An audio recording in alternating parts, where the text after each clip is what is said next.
नमस्कार साथियों, स्वागत है आपका अपने YouTube चैनल मेटा स्टडी पर।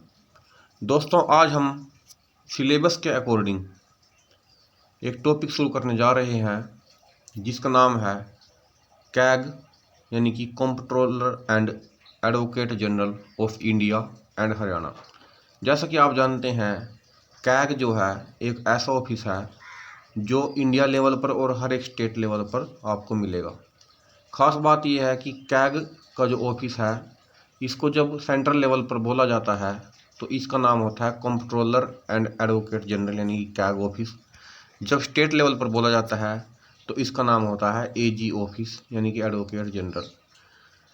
आज हम इन्हीं से रिलेटेड क्वेश्चन भी करेंगे और कुछ महत्वपूर्ण तथ्य जो है उन पर भी करेंगे, ताकि आपकी जो अगली एग्ज़ाम आने वाला है सीईटी मेंस और वैसे भी एग्ज़ाम जो हैं उसमें आपको थोड़ी हेल्प हो सके। तो दोस्तों, ये जो टॉपिक है, जैसा कि आपको सिलेबस जो है उसको एक बार देख लेना है। उसमें जो है पार्ट ई दिया गया है। जैसे कि आपको पता है कि जो है 30 नंबर की वेटेज तो नॉर्मल सब्जेक्ट की है, जिसमें से 10 नंबर कंप्यूटर के हैं और 20 नंबर हरियाणा जीके के हैं। लेकिन जो पार्ट अगले वाले हैं उसमें 70 नंबर की वेटेज दी गई है। उन्हीं में से एक पार्ट है part E, economy and governance. उसका सबसे पहला टॉपिक है CAG of India and Haryana it's constitutional provisions. आज इस दोनों से संबंधित हम एक ही वीडियो में चर्चा करेंगे। तो टॉपिक का नाम है office of accountant general Haryana, और उसके बाद हम बात करेंगे कैग ऑफ इंडिया की। तो शुरू करते हैं। सबसे पहली बात तो क्या है कि हरियाणा के जो सबसे पहले एडवोकेट जनरल थे वो थे श्री अनंत स्वरूप, जिनका ये कार्यकाल था 2 नवंबर 1966 से लेकर 5 मार्च 1969 तक। आपको ये डेट भी याद रखनी है, कार्यकाल भी याद रखना है, क्योंकि ये पहले एडवोकेट जनरल थे, इसलिए वेरी वेरी इंपॉर्टेंट हो जाता है एग्ज़ाम के पॉइंट ऑफ व्यू से। इस टाइम पर जो एडवोकेट जनरल हैं वो हैं बलदेव राज महाजन, जिनको कि 10 नवंबर 2014 को नियुक्त किया गया था और वो अभी तक इस पद पर बने हुए हैं। Longest serving advocate general of Haryana. Haryana के सबसे लंबे समय तक एडवोकेट जनरल कौन रहे हैं? वो रहे हैं श्री हवा सिंह हुड्डा। ये लगभग 13 साल और 2 महीने तक हरियाणा के एजी रहे हैं। हालांकि एक ही कार्यकाल में नहीं रहे हैं, एक कार्यकाल में 9.5 साल रहे हैं, एक कार्यकाल में ये लगभग 3 साल के आसपास रहे हैं और एक कार्यकाल में 7-8 महीने के आसपास भी रहे हैं। Longest serving AG of Haryana in single term. एक ही कार्यकाल में सबसे लंबे समय तक जो सर्व करने वाले एजी हैं हरियाणा के, वो भी श्री हवा सिंह हुड्डा हैं, जो कि 2005 से 2014 तक हरियाणा के एजी लगातार रहे हैं। हालांकि अच्छा टाइम इन्होंने भी बिता दिया है, बलदेव राज महाजन जी ने। अगर ये अपने पद पर अगले साल तक बने रहे तो ये इसके क्वेश्चन का आंसर चेंज हो जाएगा। और एक सवाल और पैदा होता है कि सबसे ज़्यादा बार एजी कौन रहे हैं हरियाणा के? सबसे ज़्यादा बार भी हवा सिंह हुड्डा जी रहे हैं। ये 3 बार जो है हरियाणा के एडवोकेट जनरल रह चुके हैं। अब बात आती है कि एडवोकेट जनरल बनने के लिए जो सबसे पहली शर्त क्या है। सबसे पहली शर्त ये है कि सरकार के द्वारा जिस व्यक्ति को एजी नियुक्त किया जाएगा उसको सीनियर एडवोकेट का दर्जा प्राप्त होना जरूरी है। सीनियर एडवोकेट की जो उपाधि है सरकार की तरफ से उसको पहले मिली होनी चाहिए, तभी उसको एडवोकेट जनरल बनाया जा सकता है। इनसे संबंधित कुछ महत्वपूर्ण प्रश्नों पर चर्चा कर लेते हैं। पहला प्रश्न है, सन 1947 में विभाजन के पश्चात संयुक्त पंजाब के नियंत्रक एवं महालेखा परीक्षक का कार्यालय कहाँ पर स्थित था? ऑप्शन है, option 1 Lahore, option 2 Chandigarh, option 3 Shimla, option 4 Amritsar.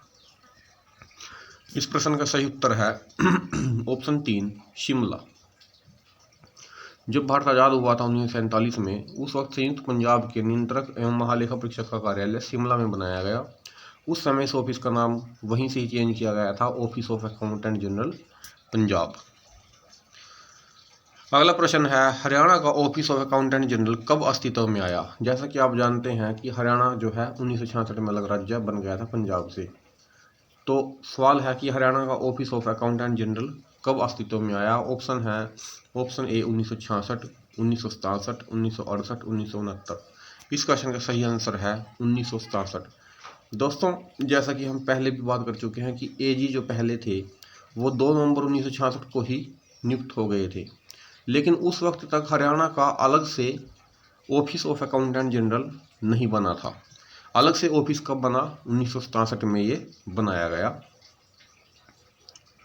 1 नवंबर 1966 को हरियाणा राज्य बनने के बाद ऑफिस ऑफ अकाउंटेंट जनरल सन 1967 में अस्तित्व में आया। सन 1969 में इसका कार्यालय चंडीगढ़ में स्थापित कर दिया गया। ये भी एक इम्पोर्टेंट क्वेश्चन बन सकता है। इस तथ्य को भी आपको जरूर याद रखना है कि एजी ऑफिस का जो कार्यालय है चंडीगढ़ में सन 1969 में ट्रांसफर किया गया। तीसरा प्रश्न है, किस वर्ष में ऑफिस ऑफ अकाउंटेंट जनरल को 2 भागों में बांटा गया। अब जो है इसके 2 भाग कौन कौन से होते हैं। एक होता है ऑडिट और एक होता है अकाउंटेंट से रिलेटेड काम वाला। 2 पार्ट इसके होते हैं। ऑडिटिंग का काम अलग ऑफिस करता है और अकाउंटिंग का काम अलग ऑफिस करता है। पहले ये दोनों काम एक ही ऑफिस के अंडर होते थे। तो इन दोनों को 2 भागों में कब बांटा गया। ऑप्शन है ऑप्शन 2 1984 में। After restructuring of Indian audit and accounts department from 1 March 1984, erstwhile office of accountant general Haryana was bifurcated. Accountant general Haryana के ऑफिस को 2 हिस्सों में बांटा गया, अकाउंटेंट जनरल ऑडिट और accountant general A&E accounts, with separate cadres of respectively dealing with audit work, accounting and entitlement works. All the accounting and entitlement functions were entrusted with A&E office, यानी accountant and entitlement office. Office is presently headed by, ये आपको जरूर याद रखना है कि इस office के जो हेड होते हैं उनको बोला जाता है अकाउंटेंट जनरल, जिनके बारे में हम शुरू में चर्चा कर चुके हैं। चौथा प्रश्न है, office of the accountant general Haryana कौन सी पत्रिका प्रकाशित करता है। वेरी वेरी इंपॉर्टेंट क्वेश्चन है, एग्जाम में आ सकता है। और ऑप्शन आपके सामने है। पहला ऑप्शन है महालेखा पत्रिका, दूसरा ऑप्शन है हरिलेखा पत्रिका, तीसरा ऑप्शन है नवकिरण पत्रिका और चौथा ऑप्शन है सूर्य किरण पत्रिका। इस क्वेश्चन का सही आंसर है ऑप्शन 3 नवकिरण पत्रिका, जो है office of accountant general Haryana के द्वारा प्रकाशित की जाती है। पांचवा प्रश्न, अकाउंटेंट जनरल ऑफिस हरियाणा के बारे में निम्नलिखित तथ्यों पर विचार कीजिए। यह सरकारी कर्मचारियों के GPF अकाउंट को संचालित करता है। दूसरी बात, हरियाणा सरकार के मासिक आमदनी और खर्चों को मेंटेन करता है। ऊपर लिखित में से कौन सी बातें सच हैं। केवल 1, केवल 2, यह दोनों में से कोई नहीं। इस ऑप्शन का सही आंसर है ऑप्शन 3, ये दोनों। बात कर लेते हैं अकाउंटेंट जनरल हरियाणा के ऑफिस के जो मुख्य फंक्शन है। कुछ डाटा हमने इंग्लिश में कंपाइल किया है क्योंकि ये हमने इसको साइट से लिया है और इसको ट्रांसलेट करने में बड़ी समस्या आ रही थी और बहुत ज़्यादा वक्त लग रहा था, इसलिए हमने डिसाइड किया कि इसको इंग्लिश में ही करके हिंदी में एक्सप्लेन कर सकते हैं। तो इसके जो फंक्शन है वो क्या क्या है। मंथली अकाउंट डिसबर्समेंट का मतलब होता है बांटना, जो है दूसरे लोगों में ट्रांसफ़र करना पेमेंट्स को। Receipt of government of Haryana, यानी कि हरियाणा की सरकार के जितने भी खर्चे हैं और जितनी भी आमदनी है मंथली अकाउंट के हिसाब से उनको कंपाइल करना। Voucher and schedules received from 23 treasuries of Haryana, इस पर हमने एक क्वेश्चन भी डाला है कि हरियाणा में कितने खजाना कार्यालय हैं। इस क्वेश्चन का आंसर 23 है। बहुत सारे बच्चे इसको 22 करके आ जाते हैं क्योंकि 22 जिले हरियाणा में हैं, लेकिन ऐसा नहीं है। हरियाणा में जिले 22 हैं लेकिन ट्रेजरी जो है खजाना कार्यालय 23 हैं। Compiled accounts received from 199 public work divisions and 58 forest divisions इन हरियाणा। अब ये भी आंकड़े आपको जरूर याद रखने हैं कि पब्लिक वर्क डिवीजन यानी कि PWD की हरियाणा में कितनी यूनिट है, डिवीजन है, वो हैं 199 और फॉरेस्ट डिवीज़न कितनी है हरियाणा में, वो हैं 58। साथ ही साथ आप इन आंकड़ों को भी ध्यान से देखें क्योंकि इनके ऊपर भी क्वेश्चन पूछे जाते रहे हैं। तो जो एजी ऑफिस है या पीडब्ल्यूडी और फॉरेस्ट डिवीज़न के भी अकाउंट की जो है रिसीविंग और जितने भी आमदनी और खर्चे हैं उन सभी को भी कंपाइल करता है। और ये तैयार करता है, ये प्रिपेयर क्या करता है, monthly civil accounts for submission to the finance department of the state government, annual appropriation and finance. Appropriation कब होता है, अप्रोप्रिएशन बिल पास होता है बजट के साथ ही, उसमें जो है सभी प्रकार के खर्चों, पूरे साल का जो हिसाब किताब होता है उसके बारे में जो बात होती है उन सभी को प्रिपेयर करता है AG office.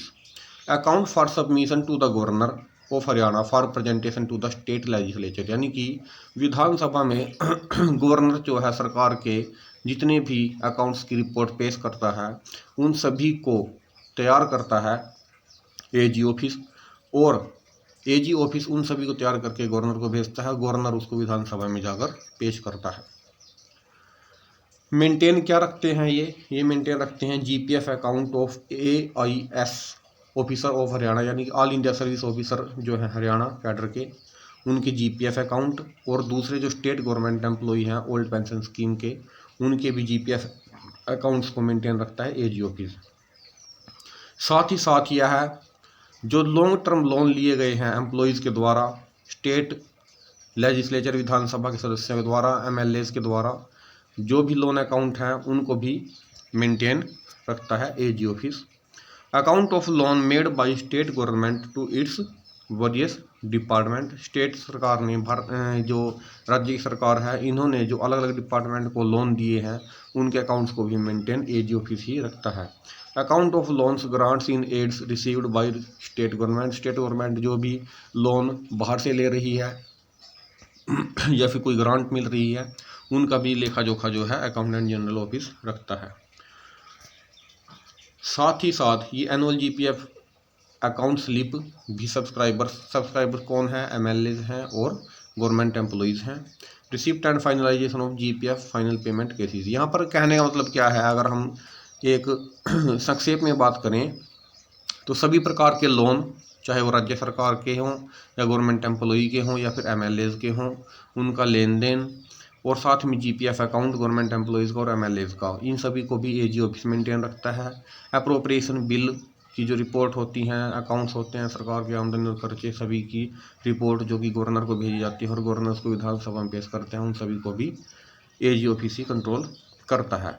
Monthly credit and debit of GPF balance account, PPO GPO CPO of all pension revision के जो जितने भी रिवीजन के केसेस होते हैं पेंशन के, उनको भी इशू करती है ये no due certificate on complete recovery of loan. जब भी लोन मिल जाता है आपको पता है, जैसे कि NDC यानी कि नो ड्यू सर्टिफिकेट NOC मिलती है। पे स्लिप 2, ये इंपॉर्टेंट फंक्शन है, पे स्लिप भी प्रदान करती है किसको, गवर्नर को, मिनिस्टर को, speaker, members of legislative assembly on their appointment revision in their emoluments, जितने भी उनको विशेष भत्ते मिलते हैं, जितनी भी सैलरी मिलती है राज्यपाल को, मंत्री को, स्पीकर को और MLAs को, उन सभी को भी ये पे स्लिप का जो इंतजाम होता है वो करते हैं। साथ ही ये करते हैं final payment of PF accounts to subscriber, जब गवर्नमेंट एम्प्लॉई रिटायर हो जाता है तो उसको जो फाइनल पेमेंट दी जाती है उसको भी ये फाइनलाइज करते हैं और ऑथराइज करते हैं। और जितने भी पेंशन बेनिफिट्स हैं, पेंशन वाले जो गवर्नमेंट एम्प्लॉयज़ हैं उनको भी, और MLAs वगैरह की भी, सभी प्रकार की pension, family pension, death cum retirement gratuity, commutation and proceeds of pension, pension to ex member of MLAs and freedom fighter, इन सभी प्रकार की पेंशन का भी इंतजाम जो है एजी ऑफिस की तरफ से ही किया जाता है। इंस्पेक्ट क्या करते हैं, ये इंस्पेक्ट करते हैं सभी प्रकार के जो खजाना कार्यालय है, डिस्ट्रिक्ट लेवल पे खजाना कार्यालय, ट्रेजरी होती हैं, तहसील लेवल पर सब ट्रेजरी होती हैं, उनको जो है टाइम टू टाइम चेक करना उनके अकाउंट्स को। साथ में कंट्रीब्यूट करते हैं material for the preparation of combined finance and revenue accounts to controller general of accounts government of India, Bharat सरकार को जो भी रिपोर्ट पेश की जाती है स्टेट की तरफ से अकाउंट से रिलेटेड, वो भी एजी ऑफिस का ही काम है। तो छठा प्रश्न जो है हमने पूछा है, हरियाणा में इस समय खजाना कार्यालय कितने स्थित हैं? ऑप्शन है 22, 23, 78, 93। आप पहले देख चुके हैं कि इस वक्त हरियाणा में जो खजाना कार्यालय हैं। ये खजाना कार्यालय होते हैं डिस्ट्रिक्ट लेवल पर, और ये कितने हैं, ये हैं 23। अब बात कर लेते हैं कैग ऑफ इंडिया, यानी कि comptroller and accountant general of India.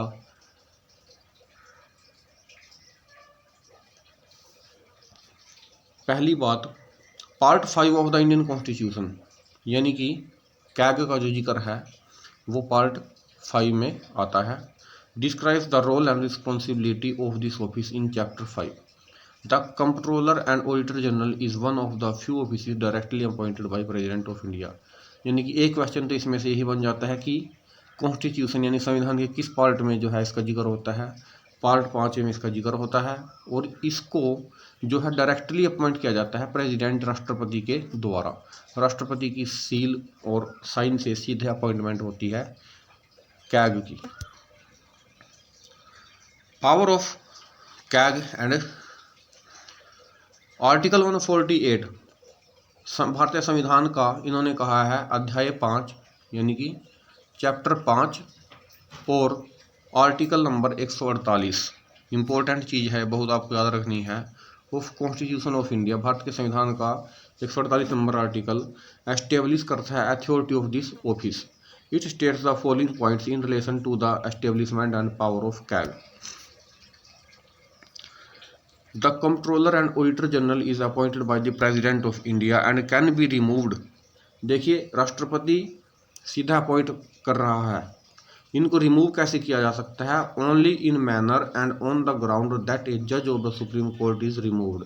यानी कि सुप्रीम कोर्ट के जज को रिमूव करने का जो तरीका है उसी तरीके से ही कैग को रिमूव किया जा सकता है। बेशक राष्ट्रपति इनको अपॉइंट करता है, लेकिन राष्ट्रपति जो है इसको सीधा रिमूव नहीं कर सकता अपने ऑफिस से।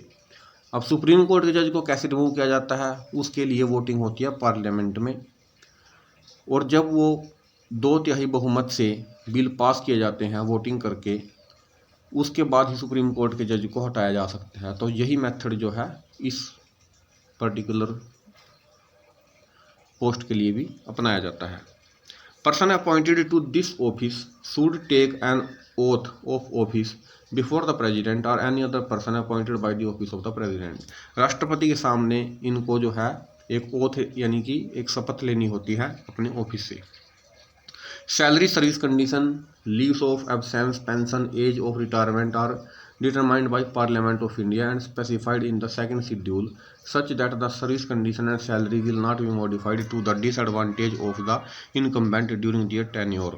इनकी जो सैलरी है, सर्विस कंडीशन है, जो छुट्टियां हैं, पेंशन है, और कब इनको रिटायरमेंट होना है, इन सभी के ऊपर डिसीजन करती है पार्लियामेंट। और पार्लियामेंट ने इन चीज़ों को लेकर ऑलरेडी रूल बनाए हुए हैं, और उन रूल्स के अकॉर्डिंग ही कैग की नियुक्ति होती है, और उन्हीं रूल्स के हिसाब से इनको सभी प्रकार की इमोल्यूमेंट्स यानी कि सैलरी वगैरह दी जाती है। और एक जो मुख्य बात यह है कि इनको अपने टेन्योर के दौरान इनकी सैलरी या फिर किसी प्रकार की जो इनको सुविधा दी जा रही है उस सुविधा को कम नहीं किया जा सकता है किसी भी प्रकार से, किसी भी कंडीशन में। CAG is not eligible for any further office. ये भी एक इम्पोर्टेंट बात है कि कैग जो है एक बार जो बन गया है वह दोबारा से अपॉइंटमेंट नहीं ले पाएगा, either in the government of India और एनी स्टेट गवर्नमेंट। जबकि अगर हरियाणा की बात करें, स्टेट गवर्नमेंट हरियाणा की बात करें, तो यहाँ पर एक व्यक्ति अगर एजी बन गया है तो वह दोबारा से भी अपॉइंट हो सकता है। ये एक इम्पोर्टेंट पॉइंट है, लेकिन जो कैग ऑफ इंडिया है उसको दोबारा से अपॉइंटमेंट नहीं दी जा सकती है। Power and function of CAG are subject to the provision of the Indian constitution and any act of parliament. तो कैग की जो पावर और फंक्शन है वो भारत के संविधान और संसद के द्वारा पास किए गए किसी भी एक्ट के हिसाब से चलती हैं, along with the service condition of the Indian audit and accounts department. जो इनका डिपार्टमेंट है जो इस सब चीज़ को संभालता है, ये भी आपको याद रखना है, इसका नाम है Indian audit and accounts department. The rules governing these would be prescribed by the president in consultation with the incumbent. तो प्रेसिडेंट जो है IAAD डिपार्टमेंट जो है उसके हेड के साथ मिलकर कोई भी रूल बना सकता है। Expenses on the administration of the office including all allowances, salary and pension would be charge to the consolidated fund of India. Bharat सरकार की तरफ से जितने भी खर्चे किए जाते हैं, चाहे वो जजेस की सैलरी हो, चाहे वो गवर्नर की सैलरी हो, चाहे वो यहाँ गवर्नर नहीं, प्रेसिडेंट की सैलरी हो, एमपीज, तो इन सभी की सैलरी कहाँ से जाती है? Consolidated fund of India. Bharat का जो अकाउंट है उसमें जो है 3 प्रकार के फंड हैं। एक है कंसोलिडेटेड फंड ऑफ इंडिया, एक है कंटीजेंसी फंड ऑफ इंडिया और एक है public accounts fund of India. तो जो पब्लिक अकाउंट फंड है उसमें से सीधा खर्चा नहीं किया जा सकता, क्योंकि उसमें लोगों का पैसा भी होता है। सेविंग्स, जो स्मॉल सेविंग्स स्कीम्स होती हैं, उनका पैसा भी पब्लिक अकाउंट्स में होता है।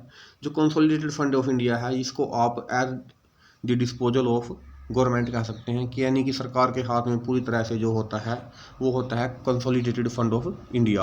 और जो इमरजेंसी के लिए होता है वो होता है कंटीजेंसी फंड ऑफ इंडिया, जिसको कि सिर्फ इमरजेंसी के तौर पर ही यूज किया जा सकता है। तो लगभग जितने भी ऑफिस हैं भारत सरकार में, उन सभी की सैलरी जो है कंसोलिडेटेड फंड ऑफ इंडिया से ही दी जाती है।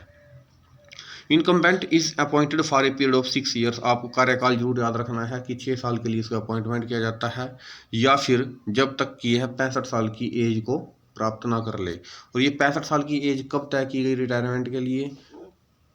ये पार्लियामेंट के एक्ट के द्वारा तय की गई।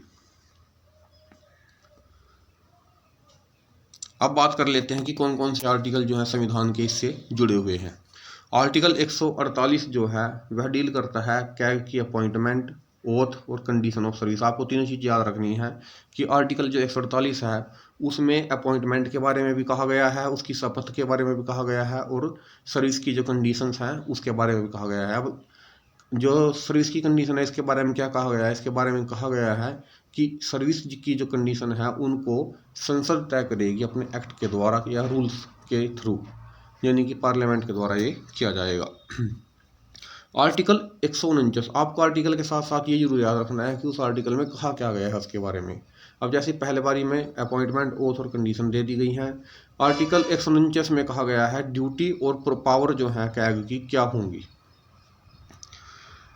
आर्टिकल 150 में कहा गया है कि अकाउंट जो है यूनियन के और स्टेट के kept in such form as the president may on the advice of CAG prescribe, यानी कि जितने भी अकाउंट्स को हेल्ड करने की पावर वो दी गई है आर्टिकल 150 में। आर्टिकल 151 क्या कहता है कि reports of the CAG of India relating to the account of the union shall be submitted to the president. तो ये भी एक इम्पोर्टेंट क्वेश्चन बन जाता है कि कैग जो है अपनी रिपोर्ट्स किसको पेश करता है? वो पेश करता है प्रेसिडेंट यानी कि राष्ट्रपति को। और राष्ट्रपति जो उनको कहाँ पर पेश करता है? हाउस ऑफ पार्लियामेंट, राज्यसभा और लोकसभा में संसद के सामने रखता है और उनके बारे में चर्चा चलती है। अब 4 आर्टिकल तो ये मुख्य जो थे ही, 148, 149, 150, 151। एक इम्पोर्टेंट आर्टिकल है आर्टिकल 279, जो कि डील करता है with the calculation of net proceeds is ascertained and certified by the CAG general of India who certificate is final, यानी कि जितनी भी खर्चे हैं, नेट पेमेंट कितनी हुई है, कितने बचे हैं, इन सभी को जो वेरीफाई करेगा वो भी controller and auditor general of India को ऑफिस ही सर्टिफाई करके देगा और उसी को ही फाइनल माना जाएगा। अब बात करते हैं कि कौन से शेड्यूल में इसकी चर्चा की गई है। जैसा कि आपको पता है कि भारत के संविधान में जो है 10 शेड्यूल हैं और 12 शेड्यूल हैं और लगभग 22 जो है चैप्टर्स हैं, अध्याय हैं। तो थर्ड शेड्यूल में इसकी बात की गई है, section 4, third schedule of the constitution of India prescribe the form of oath और affirmation be made by the जज। एक्चुअली जो थर्ड शेड्यूल है उसमें सभी प्रकार की शपथ का ही है, चाहे वो राष्ट्रपति की शपथ हो, प्रधानमंत्री की हो, एमपी की हो, मंत्री की हो, जितनी भी शपथ के जो बारे में जो रूल बनाए गए हैं वो संविधान के थर्ड शेड्यूल में दिए गए हैं। तो आप इसको किसी भी चीज़ की प्रकार की शपथ के हिसाब से देख लो तो सभी प्रकार की शपथ की जो बात की गई है ओथ सेरेमनी की, वो सभी की सभी थर्ड शेड्यूल में की गई हैं कॉन्स्टिट्यूशन के, संविधान के। तो इनकी भी जो ओथ है वह भी थर्ड शेड्यूल में दी गई है। एफर्मेशन बी मेड बाय जजेस of the supreme court and the CAG of India at the time of ejection of the office. तो ये जो बात की गई है कि जो सुप्रीम कोर्ट के जज होती हैं उनकी भी जो ओथ होती है वो भी बिल्कुल सेम टू सेम होती है, और दिलाता कौन है, इसको प्रेसिडेंट दिलाता है, ये आपको जरूर याद रखना है। According to the 6th schedule, the account of the district council और regional council should be kept in such form as CAG with the approval of the president prescribes. यानी कि डिस्ट्रिक्ट काउंसिल के जो और रीजनल काउंसिल है उनके accounts को भी 6ठे शेड्यूल में इस बारे में बात की गई है कि इनको अप्रूव कौन करेगा और कैसे इनको मेंटेन रखा जाएगा। अब हम कुछ ज़्यादा डिटेल में ना जाते हुए इम्पोर्टेंट चीज़ों पर बात कर लेते हैं।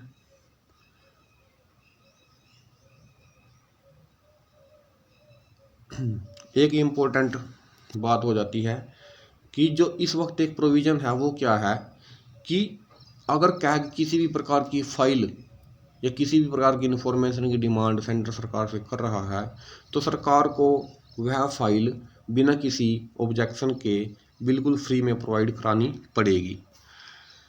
हालांकि इस बारे में एक इंट्रोडक्शन जो है मॉडिफिकेशन दी गई थी, इंट्रोड्यूस की गई थी 1954 में सेंट्रल गवर्नमेंट के द्वारा, जिसमें कि कहा गया था कि अगर सीक्रेट डॉक्यूमेंट इन्वॉल्व हैं तो उनको जो है कैग को स्पेसिफिकली नाम लेकर मंगवाना पड़ेगा और जितनी जल्दी हो सके उतनी जल्दी उनको वापस करना पड़ेगा। अब आती है बात ड्यूटीज़ की। ड्यूटीज़ के बारे में आप वैसे तो इन आर्टिकल्स में जो मुख्य आर्टिकल हैं 148, 49, 150 और 151 इन्हीं में इनके बारे में जिक्र किया गया है। तो 149 जो आर्टिकल है वह ड्यूटीज़ और पावर से जुड़ा हुआ है। और ड्यूटीज़ क्या हैं? To perform such duties and exercise such power in relation to the account of the union of India and the states of any other bodies और authority as may be prescribed. यानी कि राज्य सरकारों और केंद्र सरकार के सभी प्रकार के अकाउंट से संबंधित जो भी ड्यूटी पार्लियामेंट के द्वारा दी जाएगी उस पूरी ड्यूटी को कैग करेगा। आर्टिकल 150 में बताया गया है कि form of accounts of the union of India and the states to prescribe with the approval of the president the form in which the account of the union and the state are to be kept. यानी कि किस प्रकार से जो है union के यानी कि केंद्र सरकार के और राज्य सरकार के अकाउंट्स को मेंटेन रखना है, उस चीज़ के बारे में भी कैग डिसाइड करता है। कैग जो है रिपोर्ट्स भी पेश करता है to report to the president to the governors of the state on the account of the union और स्टेट। यानी कि राज्य सरकार के अकाउंट्स की रिपोर्ट वह गवर्नर्स को पेश करता है। केंद्र सरकार की रिपोर्ट जो है वह राष्ट्रपति को भेजता है। साथ ही आर्टिकल 279 जो पहले भी हम जिक्र कर चुके हैं वह प्रोवाइड कराता है कि CAG has to ascertain and certify the net proceed of any tax और duty mention in chapter 1 of the part 12 of the constitution. इस बारे में हम बाद में बात करेंगे पार्ट 12 के बारे में, लेकिन आपको ये करना है कि जितने भी नेट टैक्सेस की रिसिप्ट हुई है उन सभी को सर्टिफाई करने का काम भी कैग के द्वारा किया जाता है। Besides these constitutional provisions and duties and power condition of service act 1971, इस एक्ट को याद जरूर रखना है। जितनी भी ड्यूटीज और पावर हैं कैग की जो पार्लियामेंट के द्वारा एक्ट पास किया गया था 1971 में उसके अकॉर्डिंग चलती हैं। CAG had a 2 dimensional role accounting and auditing. लेकिन आप ये क्वेश्चन हम पहले भी पूछ चुके हैं कि जो इंडिया में, ये भी आपको डिफरेंस याद रखना पड़ेगा कि जो भारत का यानी कि कैग के ऑफिस की बाइफर्केशन 2 हिस्सों में बांटा गया था। इसको बांटा गया था 1976 में, और जो हरियाणा में किया गया था वो किया गया था 1984 में। अब कुछ ऐसी बातें जो पेपर में पूछी जा सकती हैं और जनरल सी बातें होती हैं। भारत के पहले कंट्रोलर एंड ऑडिटर जनरल कौन थे? वी नरहरि राव, जो कि 1948 से 1954 तक बने रहे। और अब कौन है? अब हैं गिरीश चंद्र मुर्मू, जो कि 2020 से अब तक कार्यरत है। रोल्स के बारे में आप पहले ही देख चुके हो, पढ़ चुके हो कि सभी प्रकार के अकाउंट्स और नेट टैक्सेस, उनकी रिसिप्ट, उनके एक्सपेंडिचर सरकार के सभी की अकाउंटिंग और ऑडिटिंग करते हैं। और ये एक्ट जो आपको है ये बिल्कुल याद रखना है, 1971 का ये एक्ट है जो कि ड्यूटी पावर और कंडीशन से जुड़ा हुआ है कैग की। यहाँ पर आप देख सकते हैं 3 प्रकार की रिपोर्ट हैं। तीनों रिपोर्ट्स का नाम आपको जरूर याद रखना है। ऑडिट रिपोर्ट हैं तीनों ही, और ये एक है अप्रोप्रिएशन अकाउंट पे, यानी कि जो बजट के वक्त अप्रोप्रिएशन बिल पास होता है उसके ऊपर। एक है फाइनेंस अकाउंट की, और एक है पब्लिक अंडरटेकिंग, यानी कि जो सरकारी कंपनियां हैं उनकी जो ऑडिट रिपोर्ट है उसको भी। यानी कि ये 3 प्रकार की ऑडिट रिपोर्ट को जो है प्रेसिडेंट के सामने पेश करता है, और तीनों रिपोर्ट्स का नाम आपको जरूर याद रखना है। तो दोस्तों ये थी कुछ बातें कैग से रिलेटेड। वैसे तो मेरी कोशिश थी कि मल्टीपल चॉइस क्वेश्चन के थ्रू ही इन चीज़ों को किया जाए, लेकिन थोड़ा टाइम कम होने की वजह से मैं ये नहीं कर पाया। लेकिन अगली वीडियो में जो भी हम टॉपिक उठाएंगे हम उनको MCQ बेस्ड मेथड से लेकर आएंगे, ताकि आपको रिवीजन में भी आसानी रहे और चीज़ों को थोड़ा सा अच्छे तरीके से समझा जा सके। तब तक के लिए इस चैनल को सब्सक्राइब करना ना भूलें। अगर आप CET मेंस की तैयारी कर रहे हैं तो इसी प्रकार की वीडियो के लिए इस चैनल को सब्सक्राइब करें और हमसे जुड़ें। धन्यवाद।